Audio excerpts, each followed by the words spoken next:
আজকের মেনু আমাদের সবার প্রিয় লোভনীয় আমের চাটনি বা বলা ভালো বাঙালির প্রিয় আমঝোল।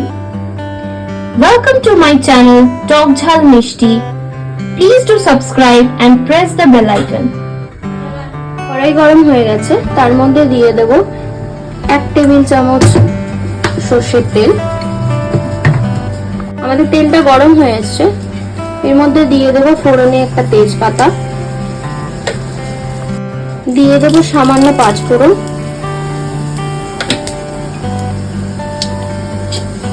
ভালোভাবে ফোড়নটাকে নেড়ে নেব।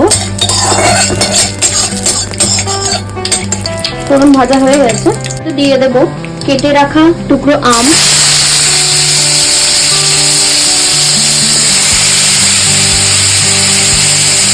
আমটা প্রায় গাছ থেকে বেঁধে রাখা ছিল, এর জন্য হালকা কালার চেঞ্জ হয়ে গেছে। দিয়ে দেব সামান্য হলুদ, দিয়ে দেবো স্বাদ মতো নুন। নুনটা কিন্তু বাড়ানো আছে, ভালো করে মিক্স করে নেব।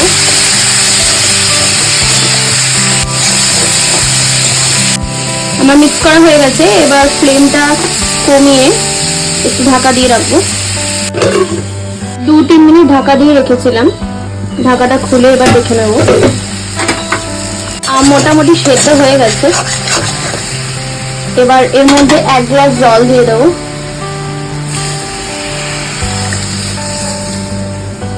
একটু বয়েল আসার জন্য অপেক্ষা করব, ততক্ষণ একটু ঢাকা দিয়ে দিই। ফ্লেমটা বাড়ানো আছে। 1-1.5 মিনিট মতো ঢাকা রেখেছি, এবার ঢাকাটা খুলবো।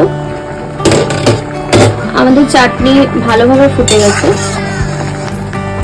এবার এর মধ্যে পরিমাণ মতো চিনি দিয়ে দেবো। পরিমাণ মতো চিনি দিয়ে দিলাম, আপনারা চাইলে গুড়ও ব্যবহার করতে পারেন। ভালোভাবে চিনিটা মিশে গেছে। রইল আমাদের আমের চাটনি বা বলা ভালো বাঙালির প্রিয় আমঝোল। Thanks for watching my video. Keep supporting.